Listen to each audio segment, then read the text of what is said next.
九系大六座 SUV 又迎来一个重磅的全新选手，魏牌的 V9X，5.3米的车长，2.0T 4档 DRT，800伏加6C， 这台车啊对长城真的非常重要。那咱们来看看它的诚意如何。3、2、1，上车！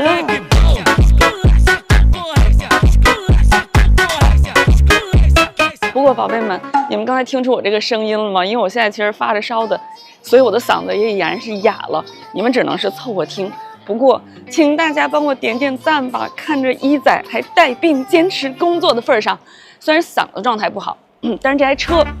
咱们一定还是给各位老板们唠明白的。那这台 V9X 呢，首先它是长城全新的归元 S 平台的首款车型，所以你能看到它是一个全新的设计。首先，魏牌的这个车标现在是变得会发光了，并且呢，它是一个悬浮的设计，然后从后方穿了一个贯穿的灯带，支架小蓝灯呢，现在是被结合在了转向灯里面。后面有2个，全车一共是4个这个小蓝灯，这边是一个主动式的进气格栅。那因为这台车呢，它是归元 S 平台的首款车型，所以说它这个全新的设计语言，后面我们肯定也会在归元平台的其他车型中去看到。整体来说，我觉得是更加新能源化的一个表现。这台车侧面有没有朋友觉得它跟现在9系的这种大 SUV 是有一点区别的？它的车长呢5299，但是它的车高啊做的不是特别的高，所以说整体它呈现出一种很修长的状态，再配上咱们这个紫金的配色，其实是有点适合女孩的。那另外呢，就是现在这个轮毂是标配的一个21寸，跟我们这个镀铬一样，是一个暗色的轮毂。后面呢，它也会加配，比如更大的或者说更亮的这种多辐条轮毂来供大家选择。隐私的玻璃，机械的门把手，不知道有没有宝贝觉得放在这台比较新能源的车型上是有一点突兀？但是我相信啊，有很多朋友应该很喜欢这个机械的状态。然后这个门把手上面它做了一个小的灯条，同时啊，电动门、电动踏板，这2个电动是这台车标配的，我觉得这个算是这台车的一个优势。那另外除了这2个标配之外，这台车双箱空悬、后轮转向这2个听说也是标配的。如果说电动门、电动踏板、双腔空悬和后轮转向4个标配的话，是不是觉得这台车在9系车型里面有点优势了？支架小蓝灯在尾灯的中间，然后它尾灯的设计跟我们前灯是有点呼应的，都是有点像钢琴按键的这种感觉。所以说，其实这台车我觉得很多细节它传达出来的感觉都是比较优雅的这种风格。我刚才提前呢是把我们后面的空悬给降下来了，等于现在它是一个方便取物的模式，大家感受一下我们后备箱的这个地台的高低。那你轻轻一抬就坐上来了，还是挺方便的。然后另外呢，因为我们是大6座车型了，所以后面你可以一键去把我们的3排的座椅放倒，然后同时一键呢去调节我们这个后面空悬的高低。这里呢是有一个220伏、2.2千瓦的一个外接的电源插口，打开之后，下面它有一个工具栏的这么一个位置。哎，怎么样？感觉后备箱的空间表现如何？怎么样，各位老板，上车看看。电动门加电动踏板，我跟你们说啊，确实优雅，就你感觉不出来这台车是一台很高很大的车，一步你就上来了。然后这台车内饰呢是一个橙色拼灰色的座椅，这儿还给你拼了一小条灰色的这个装饰，还是比较优雅的。然后轻轻一踩，我跟你们说2个有毒的东西，一个是方向盘的怀档有毒，一个就是电动门。只要你用上了之后，你习惯性的就是完全会适应这2个配置。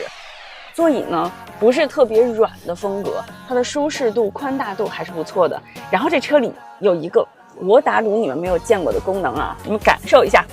前排遮阳帘。就它这个位置，其实我们有的时候会自己买一个那种打开的小3角的遮阳帘放在这儿，等于这样的话你就不必了，随时都可以把这片阳光挡住。我觉得这个是不是应该给一个好评？然后整体它车内呢是一个很简约的风格，2块特别大的连屏，然后方向盘呢也是这种偏粗感的方向盘，同时它比较的墩墩的，有一种可爱的风格，跟它整个现在内饰的感觉还是挺配的。这边2个背托，一个手机无线快充的位置，然后这边它给你保留了4个调节我们空悬高低还有空调的物理按键。然后这个位置它是一个冰箱，是-6到50度的一个智能的冷暖箱，但是它是一个单开的，就是它只能在我们前排开，后面是没有这个开启的窗口的。如果说我们能在后排丝滑的把冰箱打开，肯定就是更好了。这儿双 LED 的补光镜，咱们去后排感受一下。凡是9系的车，后排永远都是正点。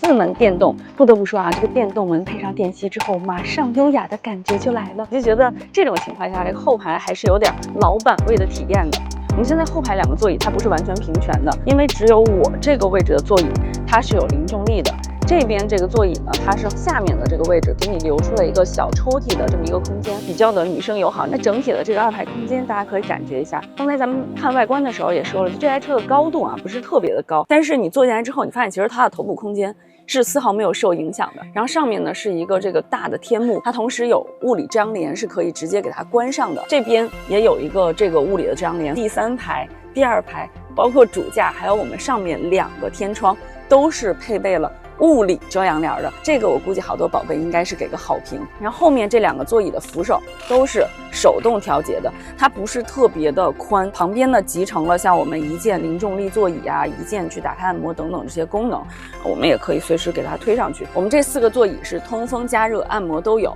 3排的这2个座位呢是只包括了加热，是没有通风和按摩功能的。那因为我们这台车呢后轮转向、双向空悬，所以实际上在后轮包的这个位置，它是侵占了一部分我们整体的侧向空间的。所以说第3排这2个座椅啊，你看上去它就不会有那么的宽大。不知道大家更喜欢说，哎，你给我配备了这个双向空悬和后轮转向，还是说我不管，我不要，我要一个特别大的第3排空间来掉更重要。那另外这台车呢，从后排的配置上也有一个比较新奇的点，就是它在这个门把手的位置给你做了2个50瓦的无线快充，我们可以把手机直接放在这儿。那除此之外，2个小桌板，这个是双向标配的，上面有一个21寸的吸顶屏。现在我们这台车配的是一个17寸的，但是之前呢，我们其实去保定的时候，去参加了一个先行的品鉴会，然后大家给出的意见就是说17寸的吸顶屏太小了，所以他们后面全部都换成了21寸的。但是这台是一个试装车嘛，所以它还没有变。后面大家看到的就是那个大的吸顶屏的状态了。然后包括这个扬声器啊，现在全车一共是31个扬声器，用的呢是长城自研的音响，总功率到了3080千瓦。整体是一个表现很不错的状态。然后我们现在看到这个塑料的扬声器的罩啊，后面也全部都会换成金属的。同时呢，它会有一个新的功能叫做户外模式，就是你打开这个户外模式的时候呢，这个车它是可以把这个声音外放的，就形成了一个移动 KTV 的感觉。然后同时这台车也是配备了像外接电源、外放电等等的功能，所以说它的可拓展性也是蛮强的。这边是我们控制车辆的一个屏幕区域，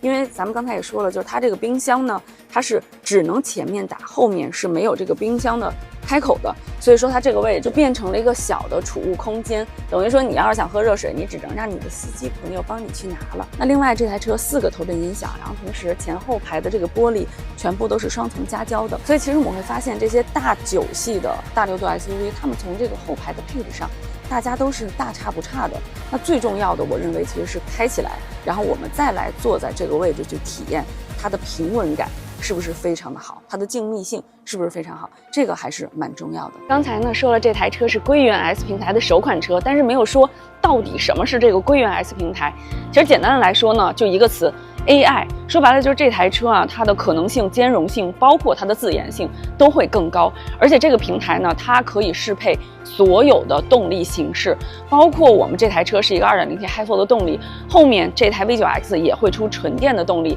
那包括这个平台推出的其他各种各样的车型啊，它都是一个全动力的这么一个状态。但是因为今天呢，我们没有体验到这个平台的特征，是因为我们今天是一个静态的这种感受嘛。后面的动态可以给大家好好的体验一下，包括智驾、智操，甚至行驶，它这个 AI 的主体能不能给这台车有什么样的赋能？但其实啊，就走到现在，市面上这种大9系的大6座 SUV 已经是非常成熟了。所以说，想要在这片红海杀出你的一席之地，你一定要有一个非常大的优势。那我觉得这台 V9X 在我看，目前最大的优势还是它 2.0T Hi-4 的这个动力。那另外，如果说啊，它的电动踏板、电动门、双腔空悬，包括后轮转向这些等等配置，如果都能标配的话，那么它从配置上也是有一定优势的。所以现在呢，我们就等着后续试驾的时候再去感受一下这个归元 S 平台到底给这台车有什么不一样的赋能，看看能不能带来它额外的其他的优势。最后就是感谢大家收看这一期的一起来电，我是野生依依，我们下期再见。